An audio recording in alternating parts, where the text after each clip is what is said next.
Hello বন্ধুরা, মৌসুমী রান্নাঘর daily ব্লগে সবাইকে স্বাগত জানাই।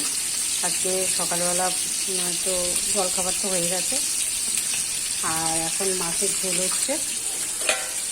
এই যে এই আগে মানে ডাল দিয়ে বড়া করেছি, এটা তরকারিতে দেবো। আলু গাঠির তরকারি হবে, মানে কচুর, আর মাছের ঝোল হবে। আর ডাল হয়ে গেছে বন্ধুরা,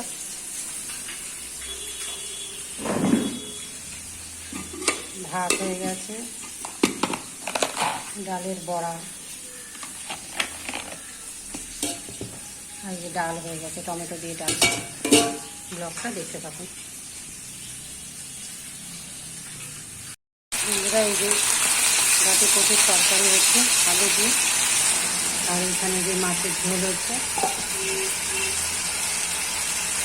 মাছ ভাজা হয়ে গেছে।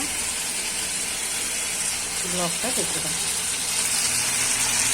মশলা দেবো, এখানে মিষ্টিতে মশলা করে রেখেছি।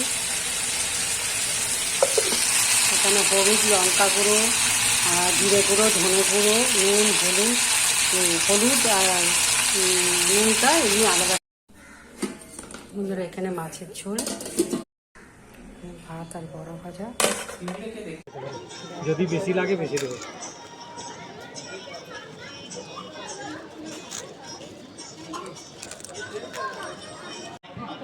কি দিল এই ফুচকাটার মধ্যে, এই ইয়ে মাখার মধ্যে?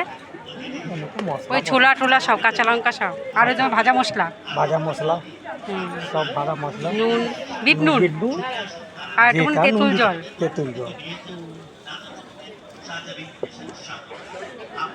আর গন্ধরাজ লেবু, জলজিরা, ওটা জলের মধ্যে। হ্যাঁ, জলের আলাদা মশলা। যত জিনিস দেবে তত টেস্ট, যত মশলা দেবে তত মশলা তত টেস্ট। হ্যাঁ, এরকম পেঁয়াজ দেবে, ধনে পাতা দেবে, কাঁচা লঙ্কা দেবে, বাদাম দেবে, আরো টেস্ট। ঘুগনি দেবে, আরো টেস্ট।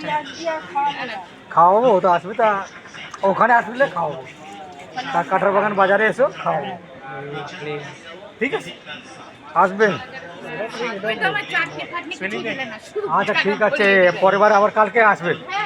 কালকে আমাকে মনে করাতে হবে, মনে করালেন না কিছু তো। সব পুরনো লোক।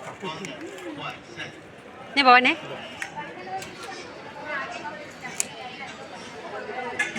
পুরনো লোকে আছে বলে তো মেলা আসি, নাহলে মেলা কিছু আছে শেষ আসছে।